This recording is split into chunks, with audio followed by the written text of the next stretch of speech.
guys, welcome to my channel. So this is going to be the beginning of a series of podcasts I'm going to be doing on graduate school applications to the US, not just to the US, but also to other parts of the world, in the UK, scholarship opportunities in Europe, scholarship opportunities in part of Asia like Japan, in China, etc. There's a lot of scholarship opportunities out there in the world, and I'm here to share them with you. And this is going to be a long series of podcasts, and today, of course, is the first episode of that podcast. So I'm going to be calling this the graduate school podcast, and so you guys can subscribe to my channel, of course, and let's get started.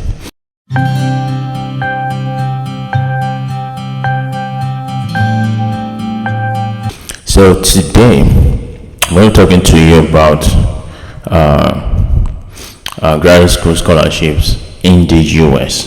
Right, today is going to be graduate scholarships in the US, and of course there's a lot to talk about. So because this is not going to be a long podcast, so I'm going to be breaking this into like a few podcasts, because each aspect of graduate scholarship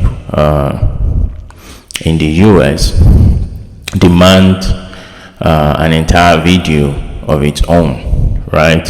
Talking about how to write statement of purpose, talking about recommendation letters, talking about how to get your transcript, talking about your CV, how to draft your CV, practical ways to draft a very strong and excellent CV, talking about how to register, how to fill up your application form, all right, so that you don't make mistakes when you're submitting it, talking about how to email professors, how to send an email to professors so that I can get a response. Should you even send an email at all?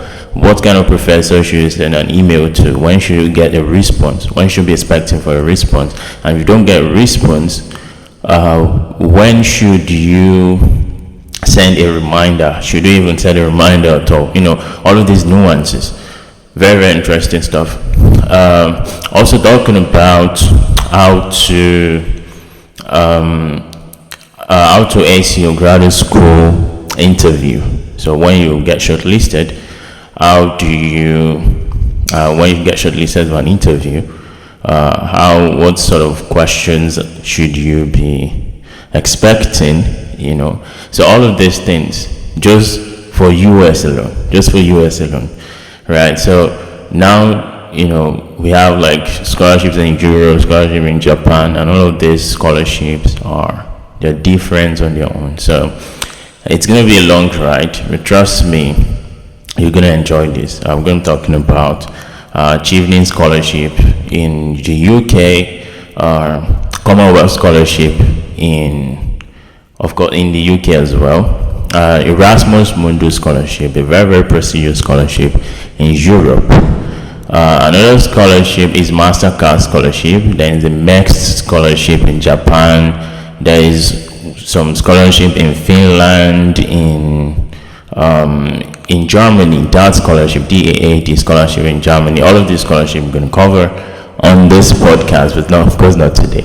So I'm going to bring in experts, to talk about these things. And so just, subscribe to this channel. It's going to be a wonderful ride this year.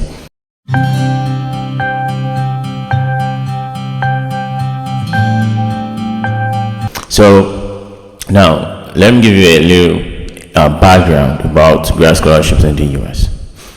A little introduction is that unlike other scholarships in several other parts of the world, grad scholarships in the US are not government sponsored. That's the first thing you need to know. They're not government sponsored. In fact, the US government does not really care about bringing people to the US. If you go to the US embassy and you want to go and get a visa as a student, it's 50-50. You get, like, because they know people come here on the in the guise of being a student, and they don't want to go again. They don't want to go back home. So even when their visa is outdated, they still wouldn't go back home. So because of those issues in the past, so they're very strict about who they give their visa to. So the US government doesn't necessarily want you here, but of course they also want you here. On the other hand, because immigrants, they found, are a major stakeholder in the economy, right? So the sort of job that Americans themselves don't want to take, those are the kind of job, very, very important jobs that immigrants are doing, right? So they also want to take you as a student to come. So the way they do that is they fund universities, right? They fund universities via a lot of institutions like NIH, the National Institute of Health, CDC, all of this, NIAID, National, okay, I can't remember that. So all of these institutions, they give grants to professors, to faculty members in the universities to set up laboratories, right? Laboratories, so that people can join, right? And you do your research in there, and whatever the outcome of the research is, they know that somehow those research, they help them improve their health sector, their economic sector, all of that. So it's a very, very long-term investment, and it works, right? It works. So essentially, there's no like one particular scholarship if you're coming to the US. So rather, you're dealing with university as an entity. So what you're doing is you're looking for a school that's willing to take you in, that has your program of interest, and that can offer you a scholarship. That's what you're doing. That's what you are. If you're coming to the US, that's what you're doing. If you're going to Europe, you're looking for a very prestigious scholarship, probably Chieftain Scholarship or Commonwealth Scholarship that people apply to every year, and you send your application there. But in the US, no, you don't do that. You look for a school, right? Then you apply to that school, right? You apply to that school if the school has a scholarship to offer you. Now, so that's number one to note about various scholarships in the US. It's school dependent, right? It's not government sponsored. It's university sponsored. It's university sponsored. So because of that, you're going to be looking for schools that have scholarship. Now, how do you search for schools that have your program of interest, as well as school that has a scholarship to offer you? Now, not all schools, about 3,000 I think universities in the US, or graduate schools in the US. I can't remember the statistics specifically. So the problem is that not all of them they don't all have the same kind of endowment. They don't all have the same kind of funding capabilities. So because of that, if you're trying to apply for a school, you have to look very, very, very carefully, and search for schools that have the kind of funding to sponsor you.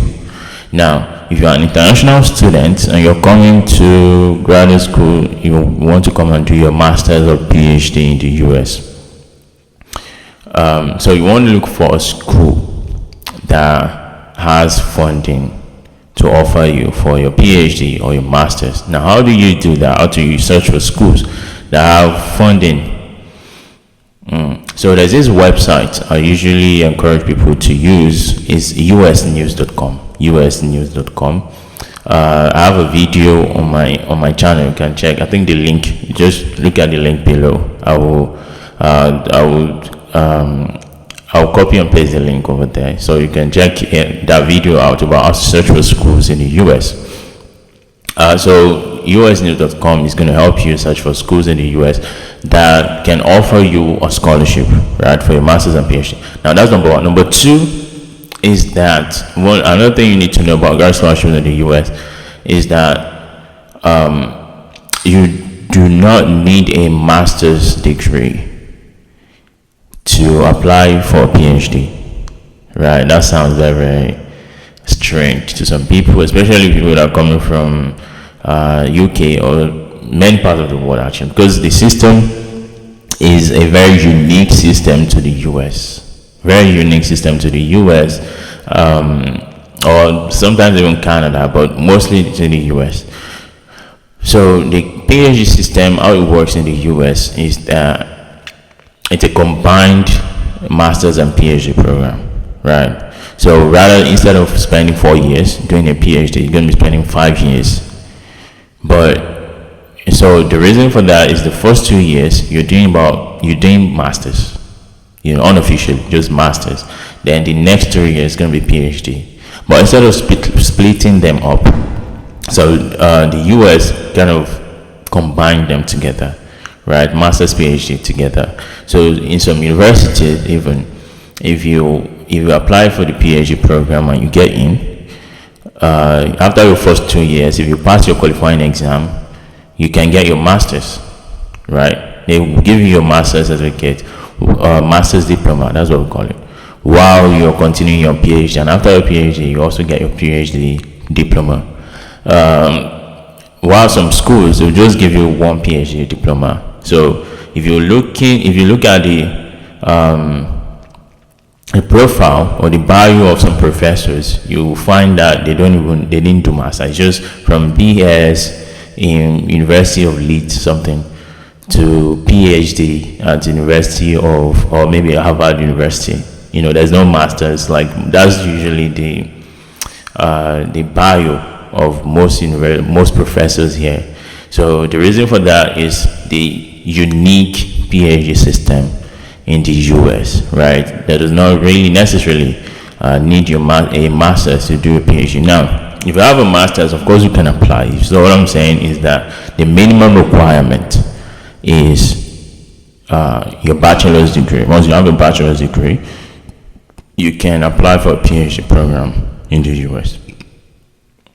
Now, the third thing, which leads us to the third thing you need to know about grad scholarship in the US, the third thing is that there is more funding for PhD programs than there is for master's program. Now, if you're coming from, like other parts of the world, like say Nigeria or some part of Africa or some part of Asia, like India, Pakistan, Nepal, etc., Indonesia, after your bachelor's, you're usually told that go do your master's, right? You're usually that's the system. That's the university system in other parts of the world that I know of. After your bachelor's, you just go to your master's.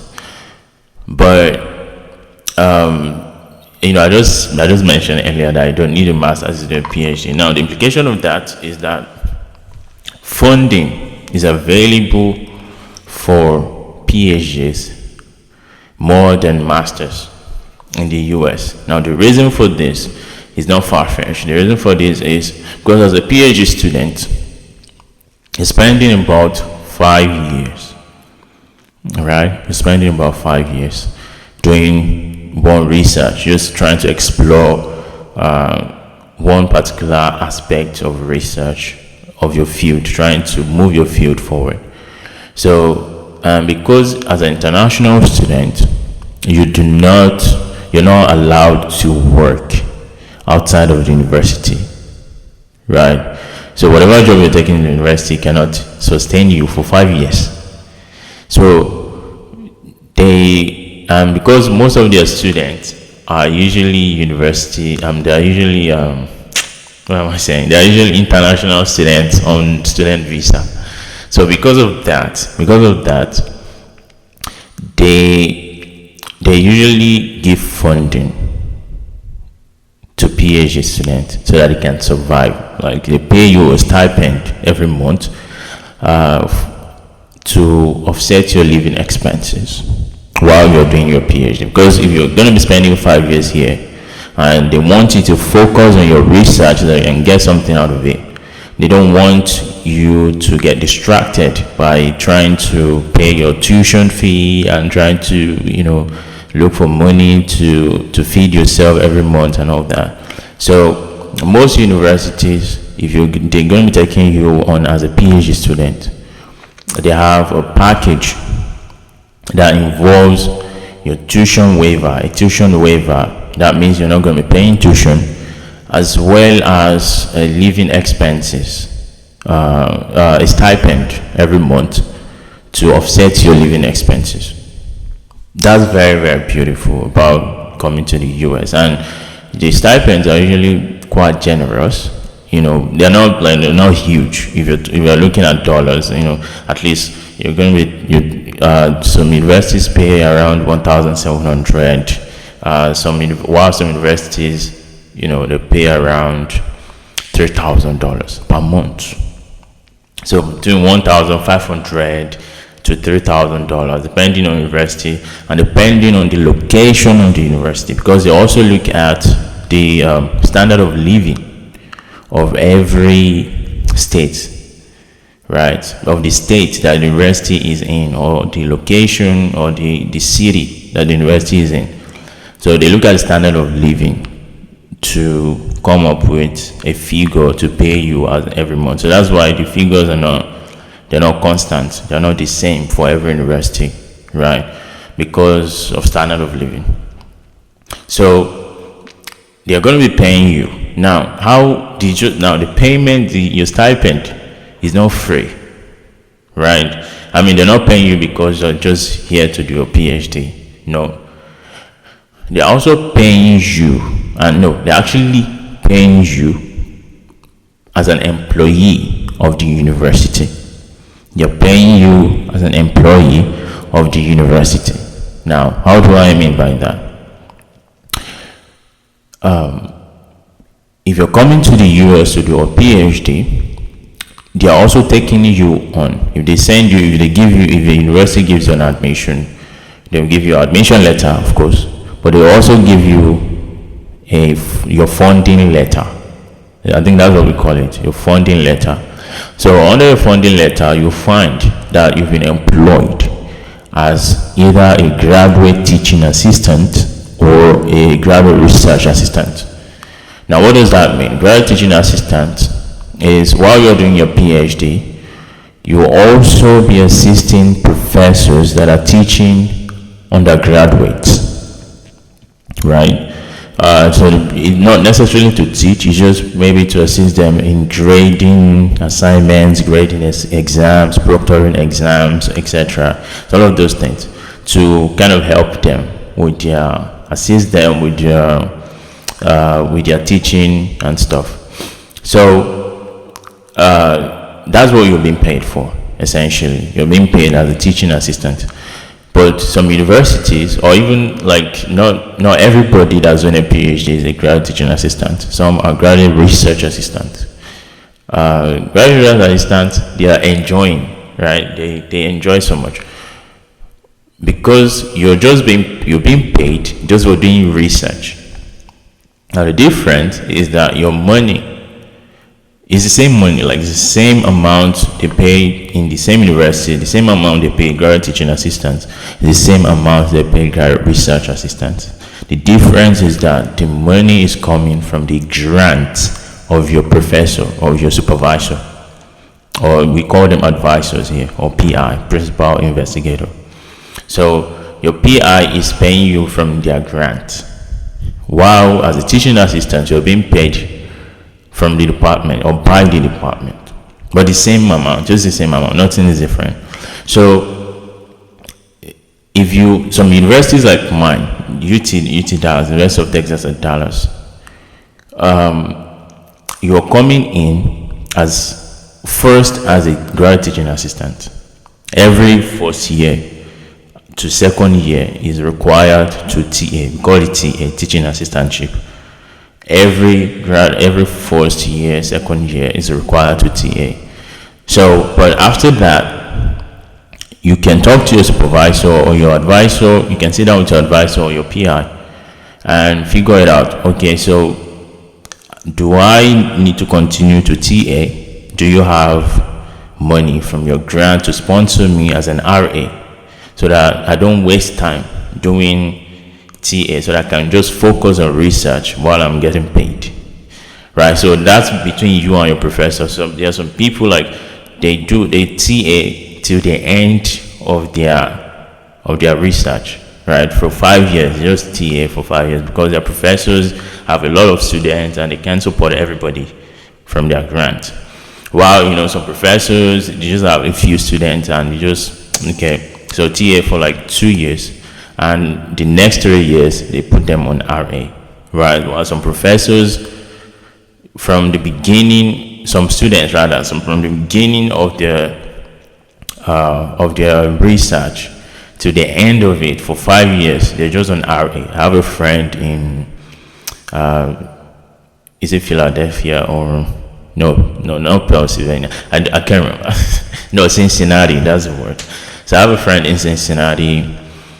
She started her research as an RA, and she's still doing the RA like on to the end. So, but I'm still TA. I'm still a TA, teaching assistantship for the past 1 or 2. I'm in the third year of my PhD, and I'm still doing TA. But my professor, we talked about it, so he's gonna put me on RA very, very soon, like maybe next year or this year even, so that I can focus on research and all that. So there's no one way to look at it. There's no one cap fits all when you're talking about grad scholarship in the US, because each university has some sort of autonomy as to how they deliver their scholarship, who they give it to, how much they are giving, etc. So you're dealing with a university as an entity. Remember, I said that earlier. You're dealing with a university as an entity.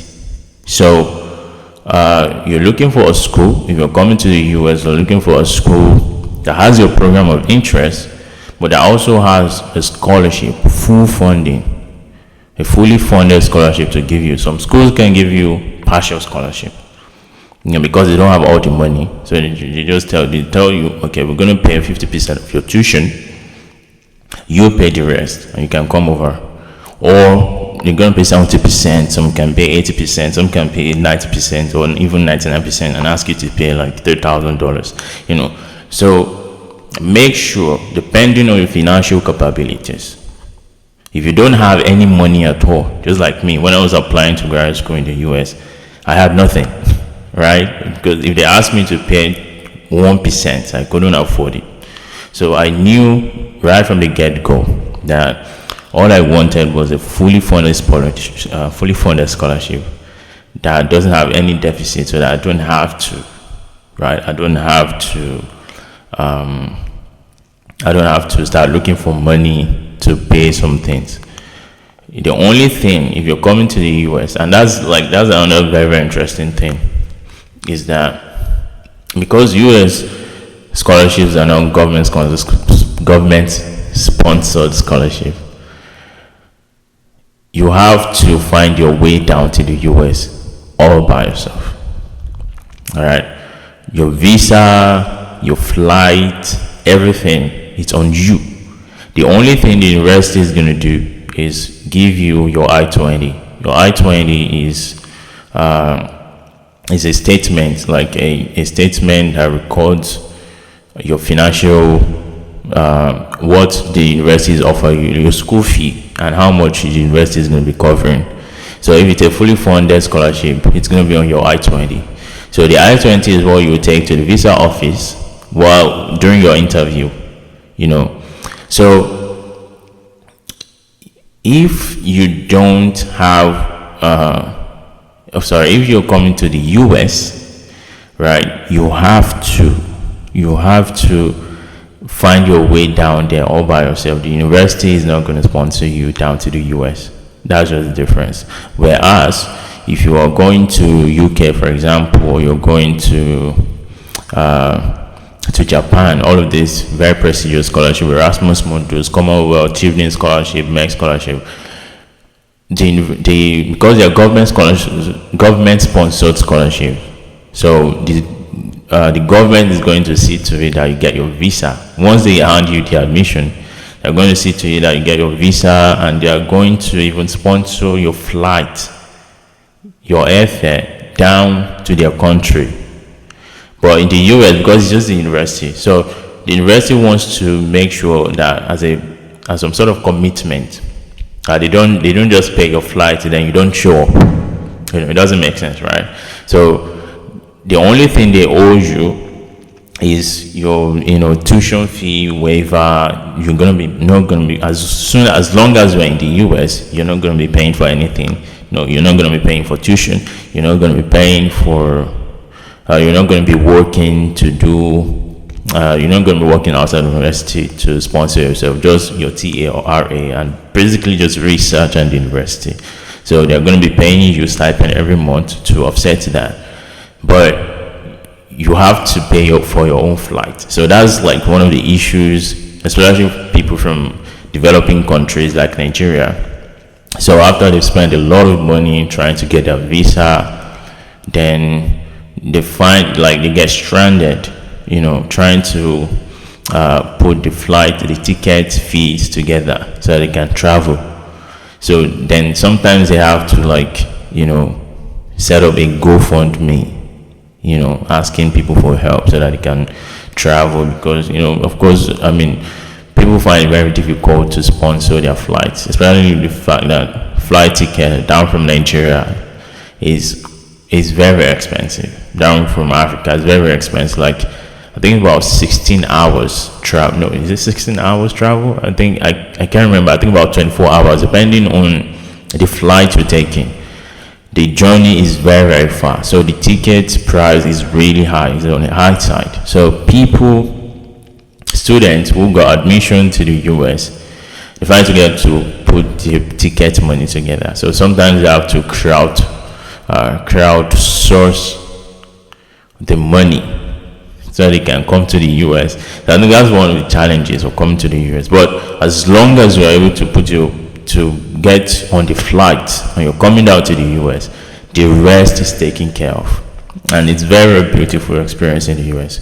So it's been about 30 minutes of the podcast, so I'm just going to stop here.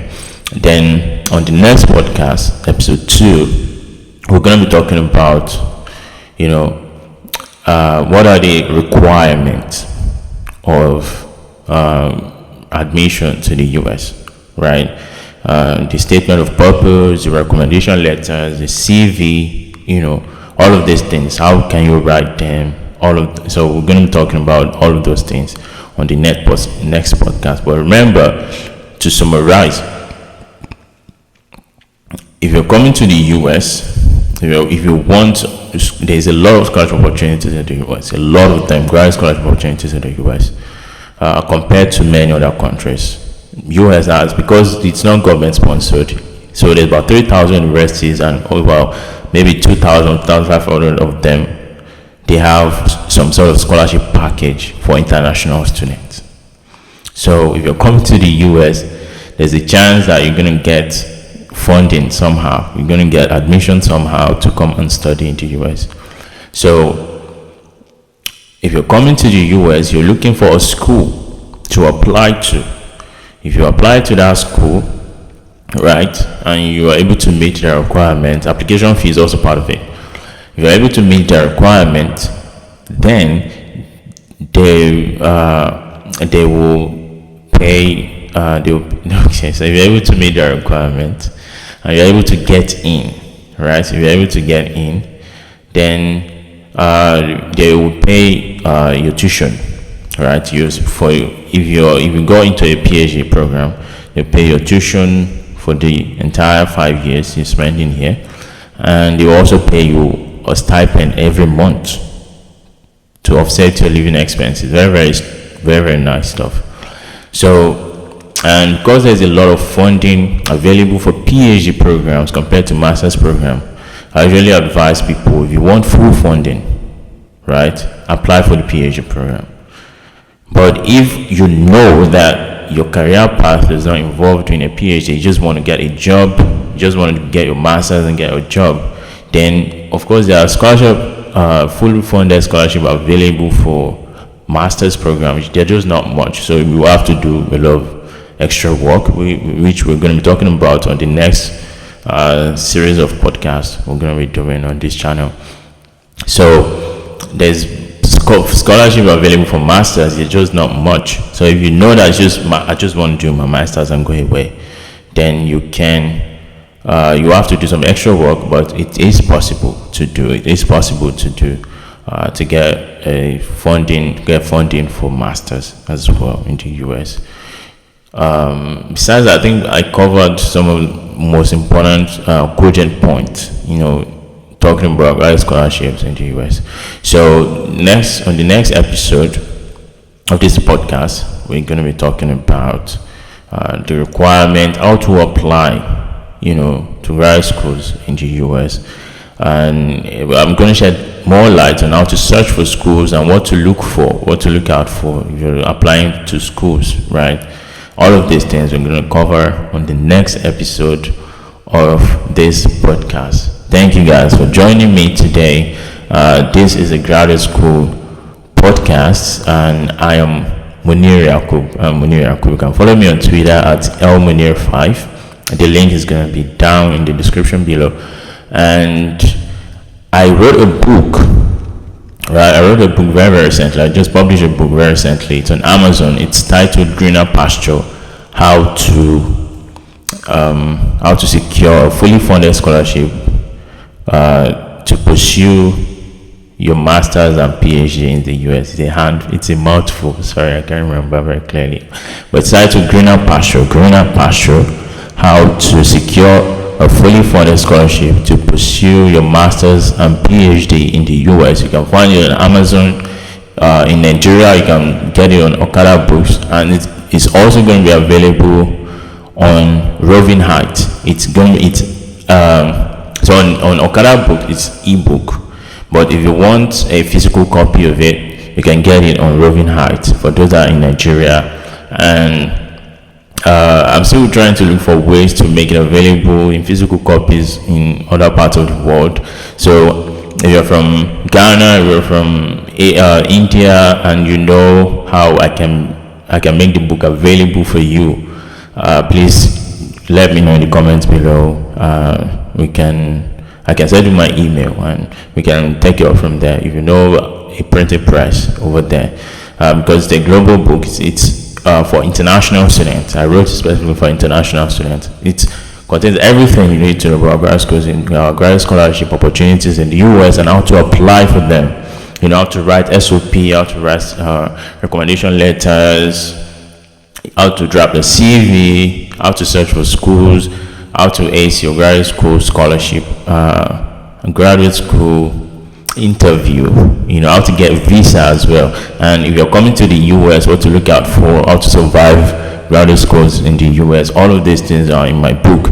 The link to the book is going to be, there's about 4 links. They're going to be in the description below. Thank you guys for joining my podcast today. I'm Munir Yakub, and see you guys on the next episode. Bye bye.